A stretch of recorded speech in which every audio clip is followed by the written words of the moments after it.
limu yamangalisa ngoba bekungamanga kahle kepumusa ukhona. 2 Kings chapter 8. Amakhosi esibili sahluko 8. 2 Kings chapter 8. Ubalo lakhosi esibili sahluko 8 from verse 1. Usukela kundima yokuqala. Elisha told the woman whose son he had brought back to life, "The Lord has warned me that there will be no food or there will be famine in the land for 7 years. Take your family and go and live somewhere for a while." The woman did exactly what Elisha said and went to live in the Philistine territory. She and her family lived there for 7 years. She returned to Israel immediately and begged the king to give back her house and her property. Meanwhile, the king was asking Gehazi, the servant of Elisha, about the amazing things or the miracles that Elisha had been doing. While Gehazi was telling him that Elisha brought back a dead boy back to life, the woman and his son arrived. "Here is the boy, your majesty," Gehazi said, "and this is the mother." The king asked her to tell the story, and she told him everything that had happened. Then he said to his officials, "I want you to make sure that this woman gets back everything that belonged to her, including the money and her crops that have been made since the day she left Israel." Baba tinokutenda ine kuda kushokore. Taurai mu upenyu wedu manera nasi. Mwari wedzereredzo, the God of restoration. Mwari we favor nekurangarira vanhu vake. Takuna matai manera. Taurai mu upenyu wedu. Shokoreni ndive nechirevo chinobatika mukati mu upenyu wedu muzita ra Jesu Kristo Nazareta. Amen. Amen. Muprofita anonzi Elisha auya nevhangeri kuna vamwe amai. Profita kutamu Elisha uzele evangeli komunyuma. Nekuti Mwari vandizivisa kuti kuchange kuine nzara for 7 years. Elokuti uNkulunkulu ngasimthi yokuba khona indlala kweminyaka eyisikhombisa. Saka iwe chibva pano nemhuri yako wena suka lapha lemuli yakho. Muprofita haasi kuita intercede kuti aiwa dai Mwari maunza mvura. Umuprofita kanxuseni ukuthi nimlethe izulu. But ari kuzvi-aligna kumessage yapiwa kuti ndo zvichaitika. Kepha uziqondanisa lo mbiko ukuthi iko kwenzakala. Elisha munhu waMwari. Elisha ngumuntu kaNkulunkulu. Aigona kuti aiwa Mwari drought haifanirwi kuitika. Wanene simlima akumelanga kube khona indlala. But pani paakazvipira kuti ashande nezvaataurira. Ukhona azinikele ukuthi asebenze ngezwi. Zvakafanana nedenda riliko iri. Ufanana lesi sifo vanhu vanotaura against the church or against the people of God. Abantu bakhuluma kabi ngebandla langabantu bakaNkulunkulu. Kuti dai nyika yedu tine vafundisi kana vaprofita vanonzwa Mwari chaivo. Alubizwe labafundisi labaprofita abazi uNkulunkulu. Dai vakapedza chinhu ichi. Aluba baqeda linto. Saka lesa ndeve fake. Bonke laba ngabe fake. Satan saka ndambudziko ruramba kupera. Indaba sidibana luhlubo oluyakuphela. Ndiye Mwari futi waElisha. uNkulunkulu kaElisha. Akamuti pari kuyanzara. Wathi kuzindlala. Ari Mwari anonaisa mvura. uNkulunkulu onethesisi. Ane nzara yaakatendera kuti ive panyika. Ule ndlala ivume ukuthi bekhona emhlabeni. But chaakaita ndezvekuti wakapa message kumuprofita. Akwenza abanikeza imessage kumuprofita. kuprofita. Ndokusvitsa message kune mutendi. Uprofita wafikisa umbiko kumkholo. Mutendi ndokuziva kuti munhu waMwari ari kuremesa kupangika nzara. Umuntu kamlimi uthi ngeqiniso kuyoba khona indlala. Akasimuka anogara kunzvimbo yaFilistia. Waphakama wahlala ezweni labaFilistia. So challenges are real. Ama challenges angempela. Challenges are there. Akhona. Asidambudziko hombe. Kepha udumo olukhona olukhulu. Saziwa kuti Mwari vanoda kuti ndiite imudambudziko. Ngikungazi ukuthi uNkulunkulu ufuna ngenzeni kulo dumo. Ukuthi Elisha anakugumira pakuziva kuti Elisha phela wazama ukuthi kuzoba lendlala. But akapa an instruction what to do. Wanikeza instruction ukuthi kwenzakaleni.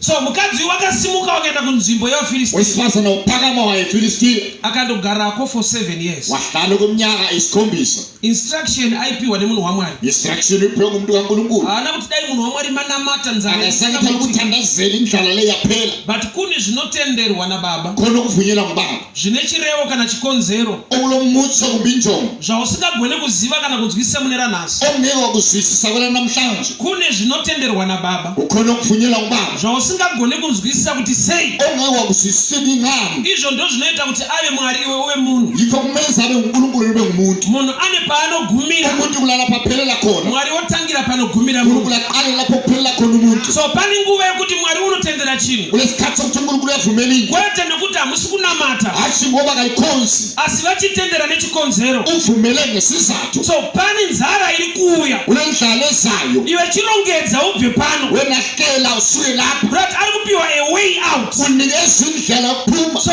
akaenda kuvaFilistiya waya kwabaFilistiya wakandogara kwemakore anoita 7 wahlala kunyaka isikhombisa nzara ndokubva yapera. indlala yaphela So that Elisha uElisha une expiry date une expiry date yedambudziko yodubo kureva kuti muna Mwari manje okuthi uNkulunkulu makuda mutenda anoziva sokufuna umkholo wazi kuti it shall come to pass. ukuthi kuyokudlula Izvi zviri kuitika zvinopfuura nokuwenzeka kepha nokuti Mwari wedu unotirwira. wetu wasimela So wakaenda nyika yaFilistiya akazodzwa wahambezenda abaFilistiya waphenduka paadzoka ari kuda imba yake esephendukile ufuna indlala ari kuda kudzorerwa minda yake. ufuna ukuyisela amasimo So akhe ndokusvikira kumba kwamambo wasefikela endlini yenkosi achida kundotaura prayer request yake efuna zvichekuva. ukuyakhuluma umthandazo wakhe Bhaibheri rinoti wakasvika pamba ibhayibheli wafika ngekhaya mambo vachitaura naGehazi, inkosi ikhuluma noGehazi mambo vachibvunza Gehazi inkosi ibuza uGehazi kuti mbonditsanangurira atomchasisele minana yakaitwa naElisha munhu waMwari. izimanga ezenziwa nguElisha Gehazi ndofunga uNkulunkulu wakataura minana mizhinji, uGehazi mbona wakhuluma izimanga eziningi but the outstanding one kepha lower outstanding zvanzi Elisha wakamutsa mwanakomana womukadzi wemuShunemi. Elisha wavusa indodana yonkosikazi womShunemi Vari pakati pekutaurirana bephakathi kokuxoxisana zvanzi mukadzi wemuShunemi ndokubva apinda owesifazane womShunemi wangena akabata mwana wake ruoko. ebamba umntanakhe isandla Gehazi ndokubva ati kuna mambo, Gehazi wathi enkosini nyaya yatiri kutaura indaba esikhuluma ngayo nyaya inobatika, yindaba ebambekayo nyaya inonongedzereka, yindaba esingakhombela kiyo dzese ndambotaura ezinye nezingingakhuluma yemukadzi nemwana. kephe umfazi nomntwana Ava ndo amai vacho, lo umama wakhona uyu ndiye mwana wacho. lo ngumntwana wakhona Vakataura nyaya yakava neevidence. wakhuluma indaba yaba lobufakazi Mukaenda kumataredzi mhosva, ungaya emthethwandaba nyaya kuti inyatsotongeka indaba ukuthi yahluleleke vanotsvaka chinonzi evidence. adinga ukuthenga ubufakazi Munogona kupemera munhu mhosva ungethesa umuntu icala asvika kukoto obva abuda, efile emthethwandaba vanhu aphuma voti aiwa akabhadhara mari, abantu bethi wabhadala imali funge pakashayikwa umboo, ungaswelakali ubufakazi haigone kutongeka sezvamunofuna. ayingeke yahluleleke kahle So mukingdom yaJehovha embusweni kaJehova irinonzi evidence ririmo. leli bala elithi ubufakazi likhona Bhaibheri rinotaura richiti ibhayibhili likhuluma lisithi faith is the evidence ukukholwa kuyibufakazi of things not seen. bento So esingabonakali pane chinhu chinonzi evidence kulento yokuthenga ubufakazi zvandauya kuzoshumira manheru azasi, embuzo echumayela linkamba nokuti vazhinji vedu ngoba abaningi bethu tine zvichemo zvatinazvo, sinezikhalazo tine esilazo maprayer request atinawo, sinokuthandazo tiri esilayo kushama kuti indamwari vanoita sesinavigno. benze kathiwa ignoring Gamba nyaya yako kanti indaba yakho iri kushayika zvinonongedzera, iswelakala ukukhonjelayo vari kushayikwa evidence. kuswelakala ubufakazi Mwari wedu vanoshanda uNkulunkulu neevidence. usebenza ngobufakazi Ukava nechichemo, ungaba lesikhalazo ukava nedambudziko, ungaba lodubo ukachema kuna Mwari, ukhale kuNkulunkulu nyangwe misodzi yabuda, lomnyembezi kuti phambili vakada kukupa mhinduro engafuna ukunika siphethu havatarise kuchema, akakhangela ukukhala vanotarisa evidence, ukhangela ubufakazi umbo ubufakazi nokuti vagone kukupindura. utakwanisa ukuphendula Uchandinzwa uzanyizwa la Glory to Jesus. mumwe ane mubvunzo omunye nombuzo kanamata nguva refu, athandaza isikhathi eside Mwari indava singanzwe kuchema kanti kwavo, indaba umlimi engezwa ukukhala kwami Mwari vanonzwa kuchema uNkulunkulu uyezwa ukukhala but mhinduro haisi pamisodzi. impendulo ayikho enyembezini Sorry to say this, yosisi ukutsho iro lokho bhaibheri racho rinoti bhayibhili lithi lona vanodyara nemisodzi, abahlanyela ngenyembezi vanodyara nemisodzi, abahlanyela ngenyembezi harina kuti vanodyara misodzi. akutsho ukuthi abahlanyela So bhaibheri inyembezi rikuti pane nguva yekutochema zvinhu zvaoma, bhayibhili kunesikhathi sokukhala into zinzima but tears are not seeds. kepha inyembezi akuyona imbewu Those who plant in tears, not those who plant labo seeds. abahlanyela benenyembezi Kurati misodzi ingori evidence yekuti zvandiomera, inyembezi ubufakazi bokuthi but kungomele evidence inoita kuti zvakuomera Mwari vachizvigadzirisa. ubufakazi obenza uNkulunkulu alungise ukuomeleyo Alright, Jesu ari kupinda muguta rinonzi Naini. uJesu ungena esigodlweni naye Kuna amai vari kubuda muguta, kulomama uphuma esigodlweni mwana wavo akafa akatakurwa wari kubuda. indodana yakhe efileyo Jesu itheyo asati amutsa mwana akafa, uJesu engakavusi indodana efileyo akadila naamai vafirwa, udila lo mama ofelweyo akavapa message iri wamnikeza kuprofesa, umbiko akati mai nyararai. wathi mama thula chinonyararidza munhu chiri izi kungomutsa zvakafa. okuthulisa umuntu okululayo Jesu uvisa ari kuignora zvakafa. uJesu ignore kufileyo Onodhila nemupenyu. abe sesiyadila lokuphila Ingaitarisira kuti Jesu adhile mina nezvafa ngakhathi uJesu muupenyu hwangu. ngadila lokufileyo empilweni yami Zvakaoma muupenyu hwangu dai Mwari adhila nazvo. okunzima empilweni yami uNkulunkulu udila Mwari lakho anosiya zvakandiomera uNkulunkulu siyakungomeleyo ouya kuna akaomerwa abe wacho. sesiyakulobona ubuthole bunzima Kuti pane chiri kutsvagwa kuno. okuthi kukhona okudingwayo kulo Ini chandinoda kuti agadzirise mina ngifuna kulungisise kubasa kwangu, semsebenzini wami imba yangu. indlu yami But Jesu ari kuignora kepha chituva. uJesu ignore lokhu Ari kusiya coffin. utshiya ibhokisi Oenda kuna amai vafirwa. abe sesiya kumama ofelweyo Ko madii kungotanga nezvinochemedza. alanga lokhu kukhalisa Madii kutanga magadzirisa indaba dambudziko. aqala kwalungisa udumo But chinotanga chagadziriswa manje. aqala kulungisiswe manje Munhu ane dambudziko. ngumuntu olodumo Kwete dambudziko. hathi udumo So Jesu akaenda kuna amai. uJesu waya kumama Akati amai nyararai. wathi mama thula Mai pavakanyarara. umama ethula Ndokubva aenda kune chituna. wasesiya esidunjini Ndokubva wamutsa chituna. wavusa isidumbu Order iyi iri opposite zvaunoda. i-order le-opposite Nokuti nokufuna kuchema kwako kwese ngokukhala kwakho konke lokhu kune zvaunoda kuti Mwari agadzirise. ukhona ufuna uNkulunkulu akulungisele Mwari khona obva akutumira mufundisi uNkulunkulu abe sekuthumela umfundisi anokugadzirisa. okulungisisayo Saka unoiswa kuti mufundisi vari kutenderera. uyabona ukuthi umfundisi uyakubhoda Dai vakubata nyaya iri kundinetsa. alubabamba indaba engihluphayo Gamba ndiri kubata chiri kunetswa. kanti ngibamba okukhathazwayo Ndichimbosiya zviri kukunetsa. ngitshiya lokho okukhathazayo Why? Nokuti denga kana rakuresponda ngoba mayizulu linisponda rinotanga rashanda neinonzi evidence. liqala lisebenze ngobufakazi Uboho hunoita kuti munhu adeserve kubatsirwa. ubufakazi obuyisa ukuthi umuntu asiza kahle So amai pavakanyarara umbamba ethula pane chavakareva muna Kristu. ukhona akutshoyo kuKristu Nokuti kana munhu ari panhamo, xa umuntu ephakathi izwi kosisi rekunzi nyararai izwi lelithi thula rinotaurwa nemunhu wese. likhulunywa ngumuntu wonke Maida kuti zviitirwani. mufuna kwenzelwe bani Nyararai kana asikana. akuthule intombazana Inguva kana asikana. yisikhathi Saka intombazana Jesu akaparidza vhangeri rinenge riri obvious. uJesu washumayela ivangeli ngathi ijwayelekile Rekuti nyararai. elokuthi thula Haana kuti nyararai bira munhu akazakuthi zvandakaita thula manje. ubone ifuna ukwenza amathuzane Ayi vakangoti nyararai. wathi thula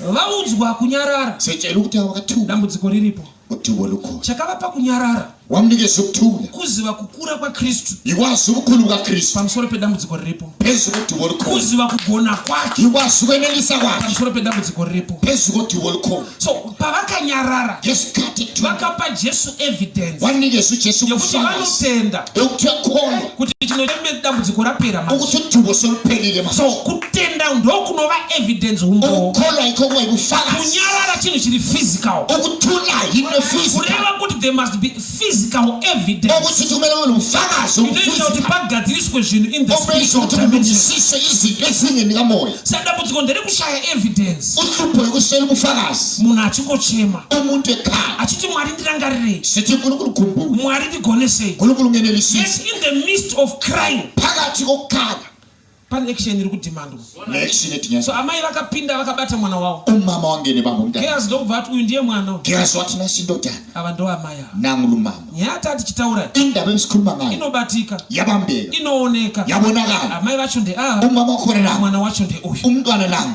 Mambo ipapo inkosi khona zvanzi vakarayira maofficials kuthiwa walayela kuti abakhokheli zvese zviri kudiwa namai ava wathi gadzirisana. konke kufuna ngolumama alungisanisa Sei mambo vakasika kuti nyaya igadziriswe? indaba ephangisa ukuthi indaba Nekuda ilungisiswe kwokuti vaona mwana ngoba wacho. ubona umntwana wakhona So amai vakabata mwana. umama ubamba umntwana Ndiwe ndini. nguwe lami Church ndiye mukadzi waKristu. ichechi yumfazi kajesu Church inofanirwa kufamba nemwanakomana. ichechi kumele ihambele ndodana Akafa akamuka. owafa wavuka Anova iye Jesu. owuyijesu Zvino mwanakomana anonzi Jesu indodana okuthiwa ngujesu ane rimwe zita futi. ulelinye igama njalo He is the word. ulilizwi Ende shoko raMwari izwi likankulunkulu ishoko raunofanirwa kuita kudarika kunzwa. yizwi belulenze ukwedlula ukusa Unamudenzwa nomuremusha. ekela chasise kahle Jesus is the way. ujesu lilizwi Ndiye akafa akamuka. uyafa wavuka Patinofanirwa kufamba naye. okumele sihambe So naye mai kana vanga vakabata mwana, umama ebamba umntwana kuti mai vakabata word, umama ubabhizi havasi kungonzwa word, akezwa kuphelisa vane action paword. kule action ezwi Chechi dambudziko rataita uthi wesiyalo jesu shoko tarinzwa, izwi but silizwile hatisi kubata shoko, sibambi tiri izwi kunzwa shoko. sizwa izwi Yesu unoti muvavaki vedzimba ujesu tabakizwi wake akachenjera owakhe ohlakaniphile akafanana nemunhu anoti kana arinzwa ufana lomuntu othi anoita kuita zvinotaura shoko vasina kuchenjera vanonzwa futi shoko but haasi kuita so mai vakabata mwana panyaya ndinoda kuti unzwe mai vakabata mwana mukristu akabata shoko ukenda asingangoita rekodzwa vasanoti nyange ndiri padambudziko ndinoita mabasa anorehwa neshoko nokuti kana mwari vaakupindura ropafadzo kana yakuya inouya pakubata kudarika pakunzwa makonferensi anogona kuwanda vanhu vachinzwa message vachibuda vanyora manotsi vachinzwa kuti powerful ati hapana anobata vanonzwa shoko amai vanga vakabata mwanakomana uyu ndiye Jesu iye akafa akamuka uye rimwe zita rake he is the word so amai kana vakabata kuti bhaibheri shoko ramuti evidence inomira pamberi paMwari kuti Mwari ndirangarirayo yakaigwa mukubata kuti kana raparidzwa rochibatika roraramika kuchema munhu angacheme but in the midst of Christ mutendi ngaabate shoko ngaafambe ne-evidence yekuti zvakaoma hazvo kubasa zvamunotaura baba ndinoita zvamunoti tiite ndinoita Mwari vachimuvhwa nekuita kwemunhu vakakuona uri munhamo voona zvauri kuita ate voona machemero voona zvinoitika zvakafadza mambo sakaya ngavapiwe imba yavo nemunda wavo vakaona mai vakabata mwana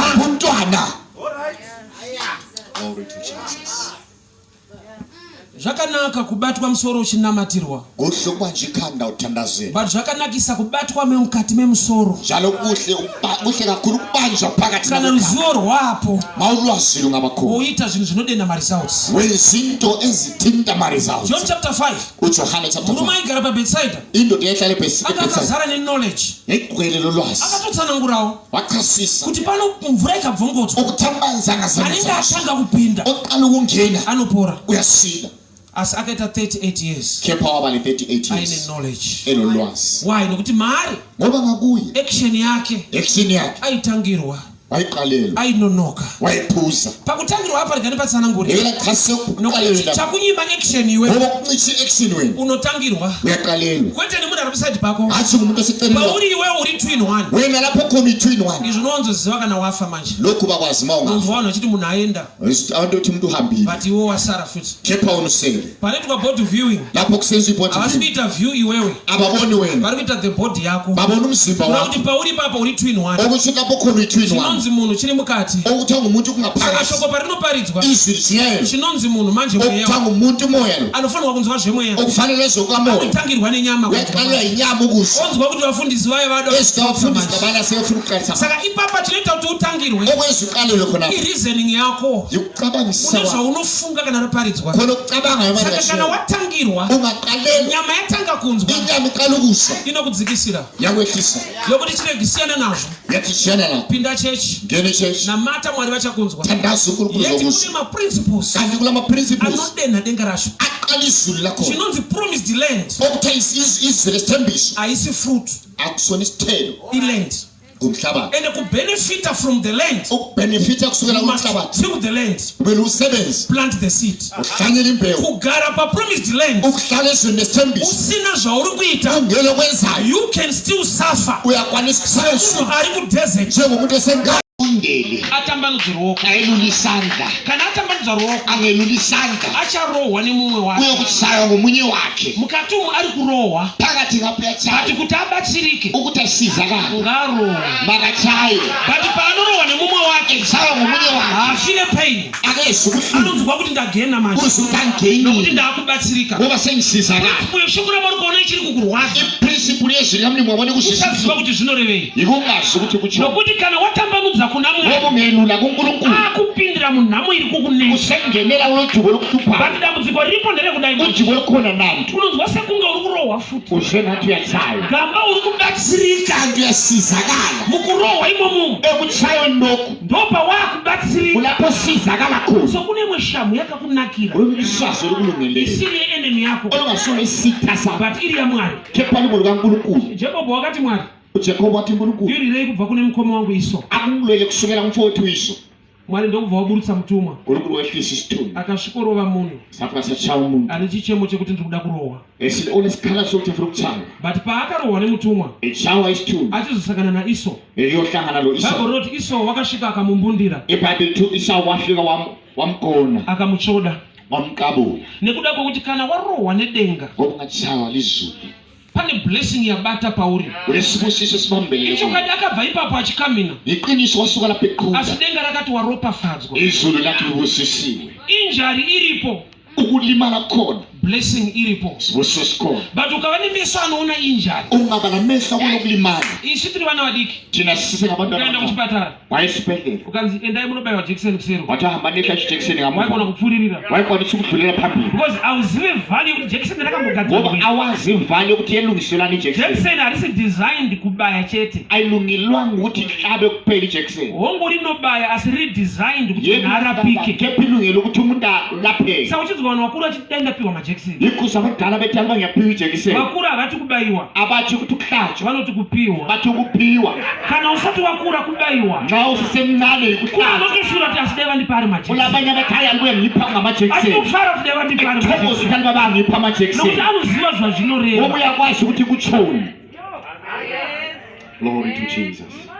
Chinhu chinonzi principle. Into okuthiwa yi-principle. Chinhu chinonzi evidence. Into okuthiwa yibufakazi. Chekuti munhu anofanirwa kuacta kuita. Ukuthi umuntu kumele ayenze. Hazvina basa kuti zvinhu zvakaoma zviri kunetsa. Akulandaba into zinzima But Mwari muranda weshoko rake kwete mashoko uNkulunkulu ako. isigqilise izwi lakhe athi la. Usiti ishe pindai. Usithi inkosi ngena. Vanoti chakandimisa panapa. Uthi ungimisa lapha. Ndoda kuona kubata kwako Ngifuna ukubona ukubamba kwakho pamwanakomana wangu. kundodana yakho. Nokuti mwanakomana wavo Ngoba indodana yakhe ndiye akafa akamuka. nguye wafa wavuka. Mwanakomana wavo Indodana yakhe ndiye Kristu nguye uKristu. anonzi the word. Okuthiwa nguliso. So amai ava ipicture yabeliever. Umama lo umfanekiso omkhulu. Ane ruoko pashoko ramwari. Olesandla ezwini So likaNkulunkulu. Gehazi vari kuti ava ndo amai. uGehazi sithi lo nguye Uyu umama. ndiye mwana we. Lo nguye umntwana. Ari kuti uyu ndiye mutenda Uthi nedambudziko. lo nguye umkholwa But olodumbu. ane kubata kunoita kuti musaregere kumubatsira. Olokubamba kwenza ukuthi ungayekeli ukumsiza. I'll give you an example. Ngiyakunikeza umzekeliso. Mukadzi kana ane pamwiri. Wesifazana mayizithwele. Zvinozikana kuti zichida diet anochinja wane Uyazakati funa diet yachinja. Appetite zabe zichiyeshiyene. anogona kuda chimwe chinhu chaangasingade mazuva eshe. Angathandeki into akade ngayithandisi kuleso. Murume ukazviandastenda Indoda wakuzwisisa. unotoziva kuti mumwe wangu haagari achidaro. Uyakwazi omnyama akahlala esenza njalo. But zviri maari Kepha okungakuye. zvine chekuita neni Lo wenza lami. ndo zviri kudaro. Yikho wenza njani. Saka hunetseke kumutsvagira zvaari kuda. Awukhathazeki umdingela kufunayo. Problem yenhumbu ndeye 9 months chete. Udubo lesisu yi9 months kuphela. Kuyema kwacho kuri limited. So Ukudedesa kwakhona ku-limited. dai yaitwa 2 years waikwara nepizza. Aliba koku-2 years wayadimana But ngepizza. unodyawo mu9 months imomo. Uyadla ku9 months khonayo. Kuti ari kukuitira auresponda kune zvauri. Ngoba lokwenzela uresponda kulokho ikhona. Zviri mauri. Ngenxa yalokho kungakuwe. Saka kana ari Kristu manje. Hayi uKristu manje. Kana ari mauri. Hayi ngakuwe. Nokuti amai vari kufamba nemwanakomana. Ngomama uhamba lendodana. Akafa akamuka mwana kwete amai. Owafa wavuka ngumntwana chimama. Miracle haina kuitwa pana amai yakaitirwa mwana wake. Isimanga senziwa Saka kumama amai senzimntwana. vakabata nyaya dziri kudiwa. Umama wabapha indaba ezifunakalayo. Vakabata mukomana ane nyaya dziri kudiwa. Wabapha ujaha olendaba ezikhulunywa Kuti ngazo. zvaunobata Okuthi okubambayo. ndo zvinoenda pachigaro chaJehovha. Yimfo kuyesihlalweni sikaJehova. Zvichinotaura pamberi paMwari. Usiyakhuluma phambi kaNkulunkulu. Zvanzi Cornelius, Kuthiwa uCornelius. minamato yako Imithandazo yakho. nezvipo zvako Nezipho zakho. zvasvika. Kufikile. Hapana chinotangira chimwe. Akukho kuqala lokunye. Zvinonzosvikirana. Kuyafikela. Kureva kuti zvikashota Okuthi ungasilela. chimwe chinofanirira chimwe. Okunye kuyamelela Pane okunye. minamato yakamirira kubata Imithandazo yakho izvi. khona manje awuzwanga. Minamato yako Imithandazo yakho. nezvipo zvako Nezipho zakho. zvasvika. Inzwa odha. Kufikile zvali oba. Havana kuti Akazange ethi. minamato yakauya. Imithandazo yeza. Ati tazongofunga kurisponda nekuda kwezvipo. Ukusponda ngenxa yezipho. Zvinenge zvinetsika kuenda pamwe chete. Kuba uhamba ndawonye. Saka zvichida minamato yako yako. Funa imithandazo yakho esikhona. Ngarindirangarirei Mwari. Nkulunkulu ukhumbule. Amoyanetsa Udiwo soluphile lokhu nalokhu. pomirirwa kutamanidzwa kweruoko. Kube sokumelela kwenu Saka lokwesana. minamato yako Imithandazo yakho. kubata kweruoko hapana. sikhona imthandazo kubamba kwesandla asi mwari dai vanzwisa situation yangu alumlimi azwisisi situation yami chino chinonzi principle chiri dangerous into kuthiwa principle ingozi chakafana nemunhu fana lo muntu ari kuscribe kumazi ambulance ari kubatirwa mari ubanjela imali ngabe mazi ambulance kuti kana akaita dambudziko anongofona ambulance oyayo ukutanga balodube uyafona iambulance ibize mthathu munhu aita dambudziko ari muno umuntu selodube lapha ofonera ambulance iri kutaura kuti esemophuma afonele iambulance esetaura ukuthi izomthatha but driver weambulance woona munhu mutauni ane dambudziko rakakura udriver weambulance abona umuntu olodube olukhulu etauni munoziva here kuti anopfuririra liyakwazi na ukuthi uyadlula haashande netsitsi akasebenzi ngozwelo anoshanda maringe mamembers ari kubatirwa mari usebenza ekhangele namalungu abanjela imali pamwe anokunditi funa kamuzwana driver akaita tsitsi newe udriver ngaba nozwelo obva achikora ambulance abe sekujubilekisa iambulance yako kesi yakanyanya esakho lesimo chipinda munhu onokusiya nozomutora ngena lapha member ngeyokushiya kumese sethatha umuntu ule basa rapera umsebenzi upheli naizvozvo vatumwa vari patight nedenga lesithunywa zikuthayithi ngezulu even vachitoona zvako zvakaoma bebonto bakho kunzima vanenge vangawedzere kuropafadza akaropafadzwa kudhara bangathi bangangezele ubusobuso kudala akambozvona kuti vamwe vanenge vari kungonyanya akwazi ukuthi abantu bathilokhu kungathi kuyanda ukuphakanyiswa kwakhona last week akapupura motikari lasukufakaza imoto this week akapupura muchato ulivye ukufakaza umshado enda mwari wacho achiti yinda kakhulu jaka khona iseqa ufunge vatumwa vanodispacha mablessings isithunywa eziletha izibusiso vanoshandawo maringe the principles of the kingdom zisebenza ngama-principles embuso netsitsi zvechokwadi nkulunkulu nozwelo sibili but muranda weshoko rake ukuthi mashoko kepha ako izigqili sezwi lakhe hashe lakho kuti mukuoma kwazvo sithe kuomeni kwakhona famba ukabata mwanakomana hamba ubambe indoda iva neevidence pamberi pachigaro chajehovha uba lomfakazi phambi kwesihlalo sikankulunkulu nokuti nyangwe nyaya iyi yataurwa noma lindaba ikhulunyiwe inofanirwa kuoneka kumele ibonakala kuti ava ndo amaya uthi lo nguye umama uyu ndiye mwana we le yindoda vanhu ivava vane dambudziko labo abantu for banenkinga 7 years okweminyaka isikhombisa vakafektwa nefemai bafethwa indlala but hapana kungonzi ava ndo amai ve7 years akuzayi ukuthi famine. lo ngumama we-7 years famine Pari kutaurwa wawakabata wari kufamba naye khulunywa ngalo ambambileyo ahamba naye hama dzangu tsika ishoko ramwari zihlobo zami umkhuba wezwi likankulunkulu tikasainzwisisa singayela ukuzwisisa tinoita nguva refu siyaba lesikhathi eside kuti asi inda mwari asingandinzwa kanti indaba unkulunkulu enganyiswa inda mwari asiri kundinzwa indaba unkulunkulu enganyiswa ndanamata ndachema thandazile ngakhala misodzi yakaonekwa nyembezi zabonakala asi where is the evidence buphi ubufakazi ukapinda mudare redzimhosva ungangena emthethwandaba ukanzi baba wathiwa baba muri kunzi makarepa mwana uyu uthiwa wadlwengula lo mntwana mune here chekutaura lakho nako ukutsho wotanga kuchema khala wochema khalo wochema khalo major street anorwa sando padeski paka majesty wetsayisambe deskini yakhe haati nyaya yapera akatsho ukuthi indaba anoti ipheli kana mapedza kuchema toda umbowo uthi ma ungaqeda ukukhala sifuna ubufakazi misodzi yese ukuthi nyembezi zonke lezi kana kungondinyara kuti mdara yizo ukuthi abe lamahloni ukuthi hali umdala ukhalile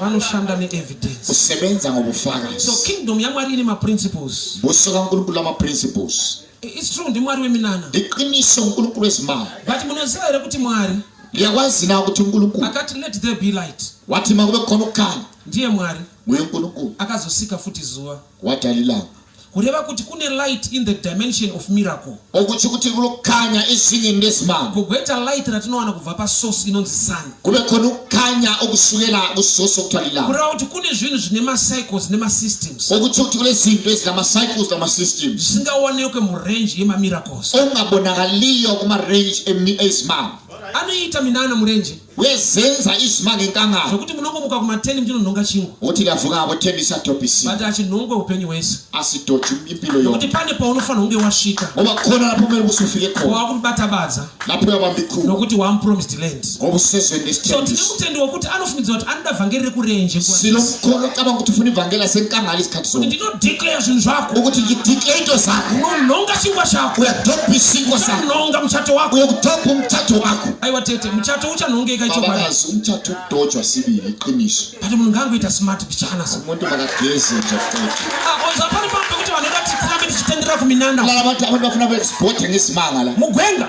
enkangala chingwa chinonongwa sinkwa sadotshwa amunochinonga chingwa mukana awuyastophi sikukholisa pane kuri kuendwa kepha kulapho kuyiwa khona usinganonge chingwa ongadotshi sinkwa saka ndakati vanhu vakaita 40 years murenje for yikho ngisithi abantu baba ne-40 years enkangala munhu adi kubatabadza umuntu akafuna ukubamba ikhuba anda kunonga chingwa adi kurima witi hadi udobha isinkwa akafuna ukulima iwiti ukaticha maprinciples ungafundisa unoita amaprinciples sekunge usiri anointed to decree and declare miracles wenze ngathi awugcotshelwayo kunquma izimanga vana hadi Joshua vanoda Moses abantu Joshua kamamfuni bafuna uMose chechi ya Moses inika kujaidzana so ichechi kaMose lokujayizana hakuna nenda kubasa akekho emsebenzini kungobata mic maskati yikubamba imic emini kunyama mana kunyama asaphela inyameni mangwana swali kabuda sasilanga lingaphuma kuchingwa esinkweni kanama neru sekuntambama juta izaqwathi kenani yacho tendere iKenani yakhona siyihambelana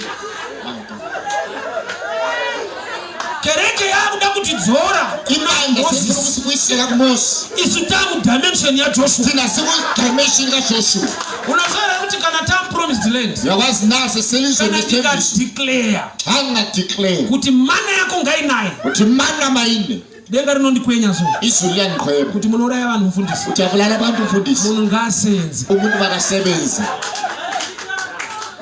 anonzi maprinciples okuthiwa ngama-principles haana basa kuti economy yakamira sei akalendaba lokuthi umkhonomi umi kanjani nokuti anoattracta the hand of God that is greater than any economy a-attract isandla sikankulunkulu esiphezu kwawo uphi umkhonomi wayati kutorarama inoizi isikhathi esiphila kuso leso kune vanhu vari kusangana nekuita kwamwari kunotyisa kulabantu abadibana lokwenza kwamlimo kumangazana ari kuona blessing hombe munguva ukubona isibuso esikhulu enkomeni kwezinto why nokuti ukaita zviri mushoko ramwari ngoba lingenziwe kusesizwini kankulunkulu maprinciples edenga ama-principles esizulu anoita override machallenges on the ground ahamba phezu kwama-challenges akuground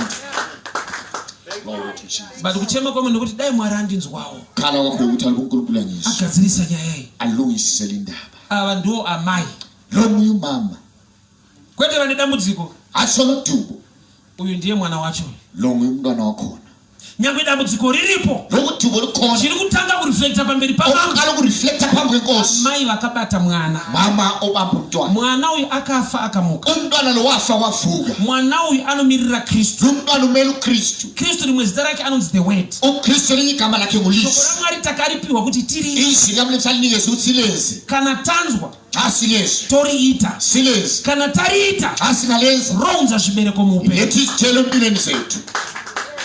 Glory to Jesus.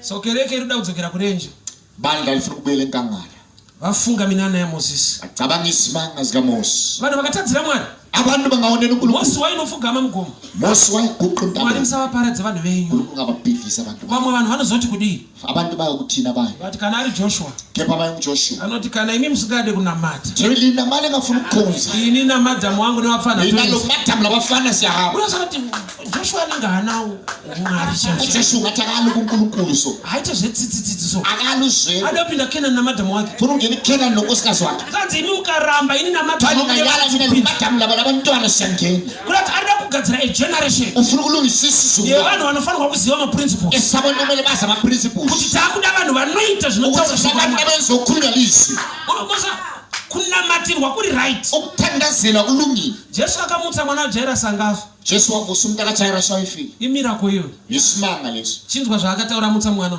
zwana kutsho yosevuse mupei chekudya timpe nokudla zvinoreve izvozvo kutshoni na mukasabika ngingekela ukupheka anofa futi uyafa futhi aizvo kana angafa nokuti aroyiwa nemweya yetsvina xa kade fe bulawa yimoya emibi apa anofanira kushaya sadza lapho yabulawa yokuswela isithwala jesu wamasimba ose uJesu mnini mandla onke after amutsa munhu akafa emveni kokuvusa umuntu ofileyo oti ngaribikwe asiphekwe moto ngawezwa lilo mawubaso anofa futi uyafa futhi kurati pane principle yekusustena zvinhu kule principle yokusustain izinto tisingatarisi kuti kune mweya yetsvina inotigwisa akuthi kule moya emibi esilwisayo there must be a principle yatiri kuapply on the ground kumele kule principle esiyi-aplya ku-ground.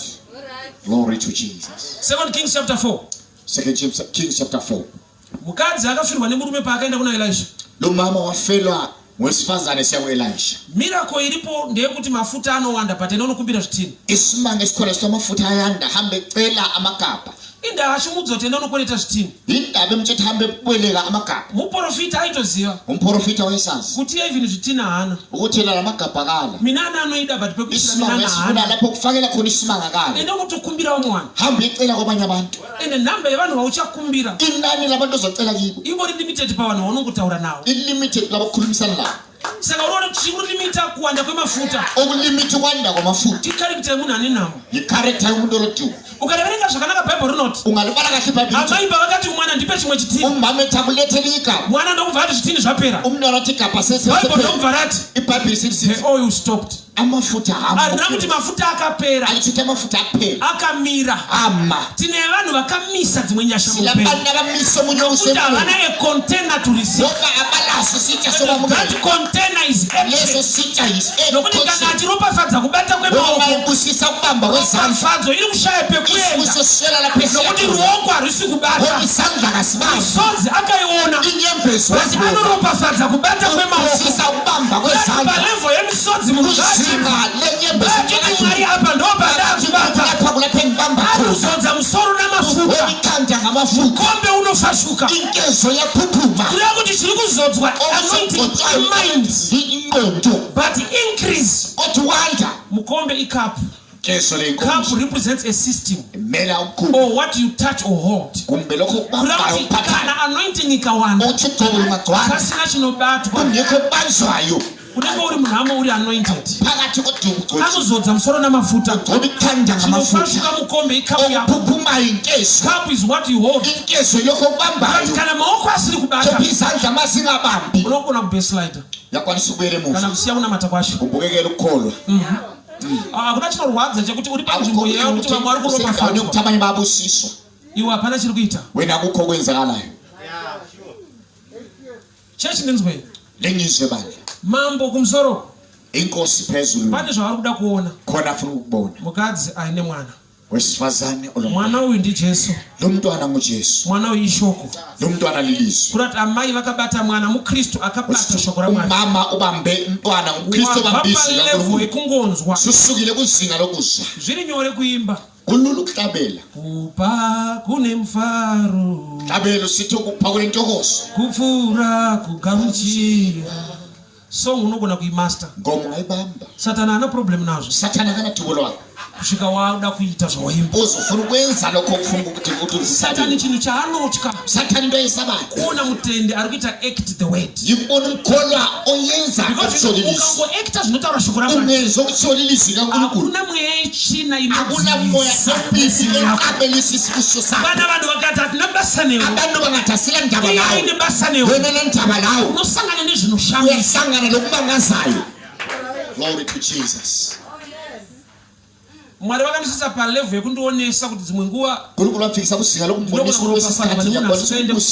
umuntu ongayi one day I was ministering ngelinye ndiri panonzi pakuwadzana parengi yemabhazi iserenkini yamabhasi ekuwadzana it was on a Friday kwakungolwesihlanu kune murume anga akapfeka ataya yawo yechimuslim achienda kuchechi kune ndoda igqoke ataya yesimuslim eshichechi mamuslims havatende mune zvatotenda amamuslim abakholwa kulokhu esikukholwayo but murume akasvika ndipedze kuparidza lindoda yafika ngiqeda ukujumana akandishedza paside wangibizela eceleni akanipa 300 US wanginikeza 300 US akanzva uri kuita zvakanaka wathi lokho kwenzayo kuhle uri kudzora nyika uyaphendula usizo emuslim umumuslim makristu ndofunga anga aripo ipapo amakristu mhlawumbe ayikhona khona vaungoti twafana tunofarira shoko afana ukuthandila izwi lokhu mwari used a muslim uNkulunkulu wasebenzisa umuslim system kana ikava resistance system ingaba resistant anoshanda nevanhu vasingatarisiri sebenza labantu ongakhangelelanga principle yamwari iri so ngoba powerful principle kaNkulunkulu inamandla mukanyimwa matsime ekunwa mvura lingancisha umthombo yokunatha munogona kutonwa mvura padombo yanatha amanzi edwaleni ende chiona manje Mose zvaari kuita abheke ukuthi uMose wenzani ruvari kana kuti dombo idwala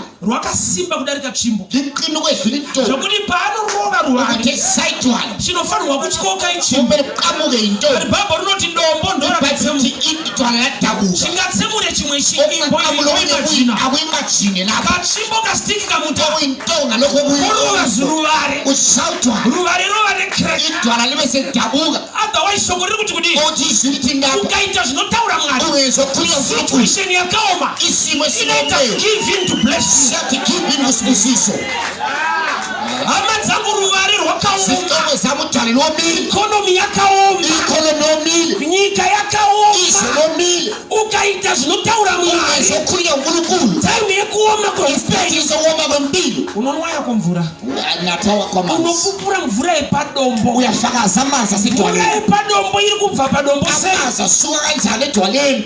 Pana angonzwa Mwari vachimutitsa izvozvo, khona uNkulunkulu sithenza njani. zvinhu zvinenge zvakapfapfa hazvidiki so, Esingathi zilula zvinoanuloka zvinhu zvakakura, zivula into ezinkulu. zvinhu zvinenge zvisina nokuti nzwaka Zwana phe kubata shoko ukubamba izwi at your own level. ezingeni lakho Hatina kufanana, asifanananga, asi chatakafanana kepha kusifananisa kuita shoko raMwari ikwenza izwi at kaNkulunkulu your level. kuzinga lakho. Ndaona mvura ichikuda mudombo iyi, Bona amanzi azayibona maziphuma edwaleni. ruware munoriziva here, Idwala lelazina lini netsvimbo yakabatwa nemunhu muruoko so, lentonga ebanje kumuntu esanileni. munozati even simbi ukanorowa nesimbi Yabo unogona sisibo kutsetsemuka. ngayo ngayo alikwanisi ukudabuka But idwala. nokuti Mwari vataura naMozisi, Kepha ngenxa yokuthi uNkulunkulu ukhulumela uMose. Mose ari kuita zvataura Mwari, Mose enza ukukhulunywa uNkulunkulu. dombo rakasvika pakunzwisisa Mwari, Idwala lazwisisa rakadzika pakurespecta principle, lahlonipha kuti iprinciple. unganwe mvura nokuchaita Ukuba zvinotaura kanatha Mwari. amanzi ngoba wenze ukukhulunywa uNkulunkulu. My God. Chechi ndinzwe, Lingilalele bantu. ikonomi yedu yatodombo chairo, Khona mothi solidwala. mamiriro akaita zvinhu akaoma, Indlela ezome ezime yakhona kunzima. pakuda munhu anoti Mwari ndingaitei basi, Sekufuna ukuthi umuntu ethi uNkulunkulu ngenzani. imbomira kuti ndiitirei, Akume ukuthi ngiyenzeni, kuti ndingaitei. akuthi ngiyenzani. Pane zviri kuda kuonekwa naMwari Ukhona uchiita, ukufuna ukubona uNkulunkulu kwenza. chinoudza dombo kuti dombo ipa munhu mvura. Ukutshela idwala ukuthi idwala nikezwe umuntu amandla. Kune vanhu vapiwa mablessings muikonomi yakadai, Kulabantu abanikezwe isibusiso kwi-economy. saka chero zvinhu zvakadai so, Uthi into sinje so. kuna vanhu vari vakadzimba, Kulabantu abayakhizwa. muimagina kuti vanhu iva vakashiva, Manje ukuthi abantu bona zvinhu zvakaoma, into zomile.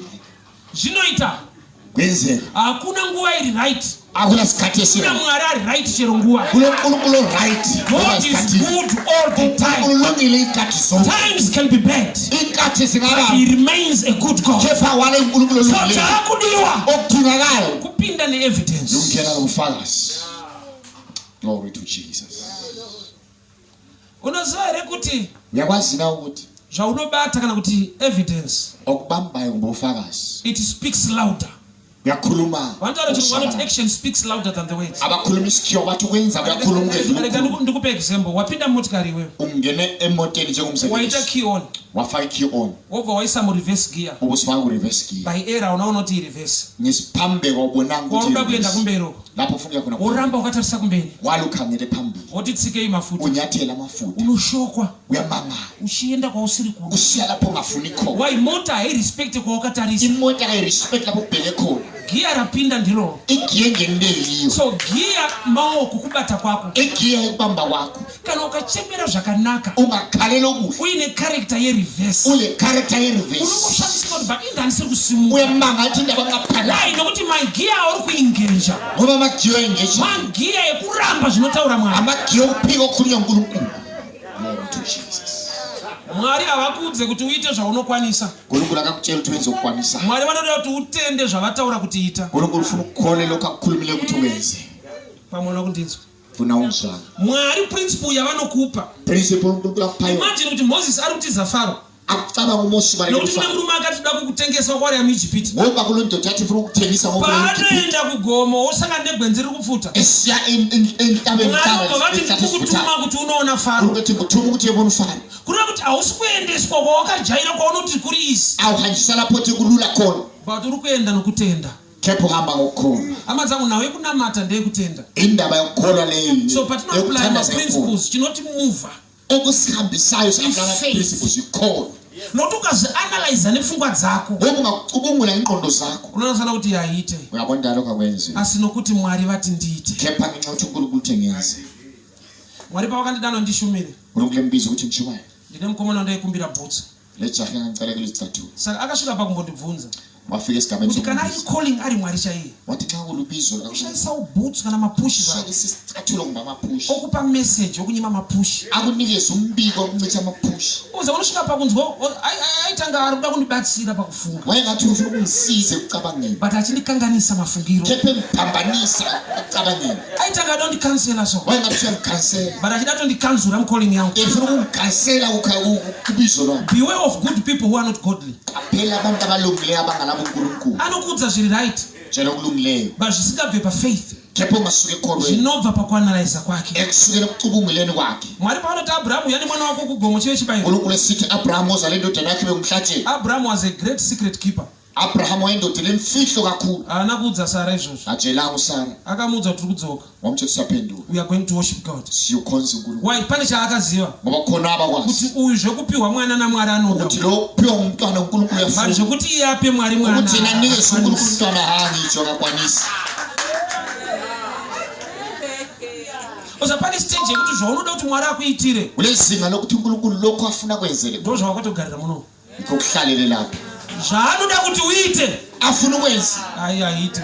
ayikayenzi Murume aigara pabeautiful gate. indoda leyo ihlalisanga Akane pureti yaimirira kuti ikandwe mari. wayilomgano wayimele ukuthi uphosele imali Asi dei raakafamba. kodwa ngosuku ehamba Pakaparidzwa vhangeri rasina kugarira ipapo. kwatshunyera ivangeli Nokuti chaanga akagarira imari. ayokuhlalela lapha imali He was expecting to receive something from heaven. wayekhangelela ukuthi amukele But into evela Peter kini akati kudi. uPeter wathini na Mari hapana. mala yini Nofika yeganya sona kuti uya atendo. andilo akakholwa lo Uya akauma moyo. alo inhliziyo yomuntu Arikuona umwe vakanda ndakagarira mari. Akutoti mari yacho hapana. bathi imali yakhona ayikho But musi wakaparidzwa raasingadi. usuku uthi yena angalifuniyo Akafamba. wahamba Musi wakaparidzwa raasina. Usapana pabonzo kuti. usuku uthi yena angalifuni Kuti tauya kuti Mwari vaite zvimwe zvinhu. sizwe ukuthi uNkulunkulu ayenze Mufundisi akutiudza kuti pane zvatofanirwa kuita. umfundisi utshethe kukhona kumele sikwenze Uyazonoti hayiwa pane munhu yesu anofanirwa kuitwa. isimanga kumele senziwe Gamba pane zvinoda kuitwa nemunhu. kanti khona kumele kwenziwe umuntu Zvinova evidence. Iye okuyibufakazi zvinoda kuitwa naMwari muupenyu. walokho kumele kwenziwe uNkulunkulu empilweni Ndauya kuzoudza chechi landa ukuzotshela ibandla kuti munhu ngaafambe nemwanakomana. ukuthi umuntu makahambele Kunonzi kufamba naJesu ngokuthe kuhamba haisi noJesu nyaya yemumoyo. akuyona indaba Inyaya yenhliziyo inobatika. indaba ebambekayo Nokuti une zvaunoita. yekuthi khona okwenzayo Zvokuti zvichemo zvako uthi isikhalazo sakho Mwari vakazvitarisa. uNkulunkulu bayibheka Zvinovasunda kugadzirisa nyaya dzako. ufuna ukuthi alungise indaba zakho Kuona wakabata mwanakomana. yikubona ubamba indoda Kuona wakabata shoko. yikubona ubambisi Kuona wakabata evidence. yikubona ubamba Kuona ubufakazi wakabata zvavanoda yikubona kuona ubamba wakabata. afuna ukubona ukubambile. Glory to Jesus. Maprayers.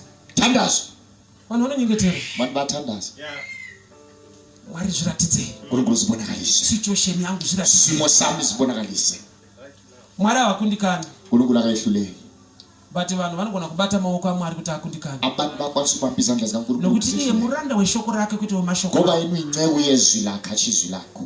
Matthew 6:6. Mateyu 6:7. Kana mapinda pakavanda vharai dhoo. xa lingangena endaweni efihlakele livala umnyango Munyengetera. thandaza Mwari anoona. uNkulunkulu obonayo Vanambozvitaura vanavo. Ah, Ndinefuna Bhaibheri rangu pamwe era ndikakunda rechirungu. iBhayibheli lami Rechirungu rinoti the God who sees liyasikhiwa lithi uNkulunkulu obonayo who rewards you. Not the God who hears. athi uNkulunkulu ozwayo Mwari anenge ane tsika yekuona kudarika kunzwa. kuba ubona ukwedlula ukuzwa Alright. Ndingatuye kunyika chaiko. ake sibuye ezweni Andi vasikana ndo zvavanoita izvi. amankazana akho bakwenzayo lokho Nokuti musikana wese wawakapfimba iwe. ngokuntombazana wonke wamkhombisayo Uchida tokuisa padheni ndatokuroora. usithi amfuna ukukuthatha Akaramba. wala But after 2 years akazoroorwa. ngemva kweminyaka emibili But ndo zvawaitaura kana kuti uda kuroora. ukukhuluma usithi ufuna ukuthatha Saka ndo paunofanirwa kudiscover. lapho Kuti haana kuramba kuroorwa. akayelanga uNkulunkulu kwenda Akatarisa chiuda kuroora. wabheka lo ufuna ukuthatha Ndobva aona kuti evidence apa. wabona ukufakaza Kana achitadza bhande rake kuzoti edu mabhande. ayisande ngibhandi lakhe amabhandi ethu Bhande rakabata nekona. ibhandi libambe Iwe ngekhona unodawo rako futi bhande. wena la ufuna lakho ibhandi Ega vanyazonana pandonyura. yabona alava nyetho Along the path ekushumira Mwari, people will laugh at you. But andinoziva ukasava ready kusekwa, hausi ready kuzosekerera. A move of faith kunenge upenzi kunenge kuparara. Kana usati ready kubosekwa nevanhu, hausati ready kubosekerera zvinhu zvaita. There is a moment and a period yekuti unoita sekunge wakaita mistake kunamata Mwari wacho. So this man ari kutumika ari blind man ane mavu. Une zvikonzero zvaunogona kuti nini chazodai vose kana zvangu zvanyatsaita kana Mwari anivhura madoti chazodai. It's time to act upon the word. Tine vanhu vaakuziva nekutoimba nekuimba ukapa uchapiwa ahapi anoimba song yacho knowledge yapo but sendambudziko risiri kupera anozviziva usapane kuve kuti ukaparidza mwana kuzatozviziva.